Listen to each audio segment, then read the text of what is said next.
After staying low for a while, the coronavirus seems to be back with a new variant, Deltacron. Labeled an offspring of the Delta and Omicron variants, Deltacron was first detected in mid-February when scientists at the Institut Pasteur in Paris examined a genetic sequence of the coronavirus that looked very different from existing ones. The virus sample had come from an elderly man in northern France. Most of its genetic sequence was the same as Delta's, which was dominant worldwide up until late last year.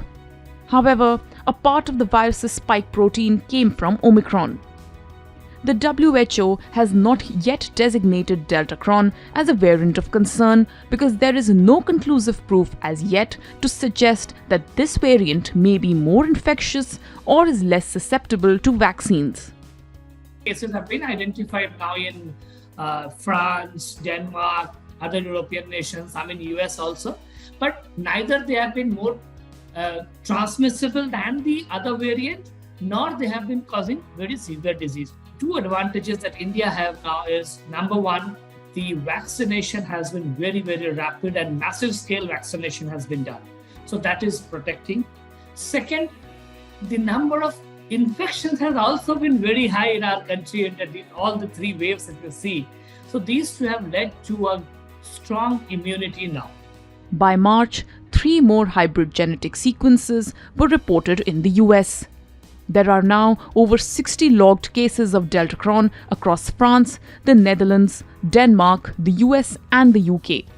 There may, however, be different versions of the Deltacron.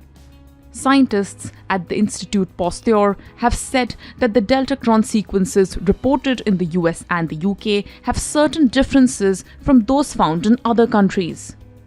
It's not unusual for viruses to mix and match parts of themselves. This is called recombination, as one virus combines parts of its genetic sequence with parts from another related virus as it assembles copies of itself.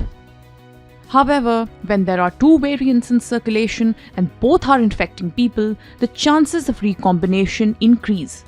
Recombination usually creates a new virus that isn't viable, as the mixing of different genes can interfere with the virus's ability to make the proteins it needs to survive.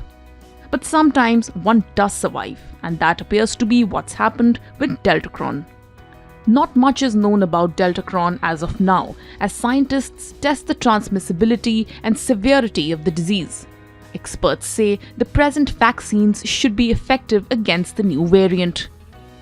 We have seen so many variants of concern emerging of the COVID virus, but we have seen that the vaccines have largely worked against all these variants, at least in preventing severe disease, deaths, or fast progression of the disease. So they have been very protective against the severe disease, mortality, almost more than 90% they have prevented.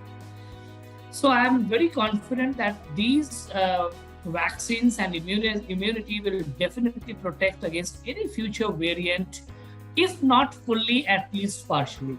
World Health Organization's Maria Van Kerkhove tweeted to point out the dangers of letting different viruses circulate, which leads to the emergence of mutant variants.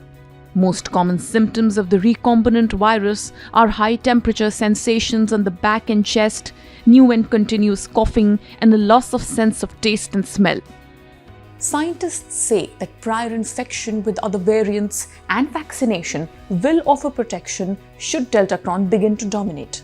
Only time will tell how seriously Deltacron should be taken. This is Shagun Bhushan for The Federal.